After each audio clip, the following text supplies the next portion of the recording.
ஆத்திச்சூடி தெரியுமா உங்களுக்கு? இதோ. 1. ஓதாமல் ஒரு நாளும் இருக்க வேண்டாம். 2. ஒருவரையும் பொல்லாங்கு சொல்ல வேண்டாம்.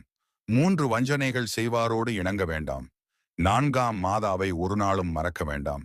5. நெஞ்சாரப் பொய் தன்னை சொல்ல வேண்டாம். 6 நாளும் பழக வேண்டாம். 7. அஞ்சாமல் தனி வழியே போக வேண்டாம். 8. அடுத்தவரை ஒரு நாளும் கெடுக்க வேண்டாம்.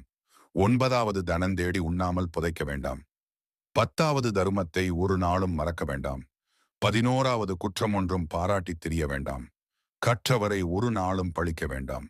கொலைகளவு செய்வாரோடு இணங்க வேண்டாம். 14. கோயில் இல்லா ஊரில் குடியிருக்க வேண்டாம். 15. மூத்தோர் சொல் வார்த்தைதனை மறக்க வேண்டாம். 16. முன்கோபக்காரரோடு இணங்க வேண்டாம். 17. இறந்தாலும் பொய் தன்னை சொல்ல வேண்டாம். 18. எளியாரை எதிரிட்டுக் கொள்ள வேண்டாம். 19. செய்த நன்றி ஒரு நாளும் மறக்க வேண்டாம். 20. தெய்வத்தை ஒரு நாளும் மறக்க வேண்டாம்.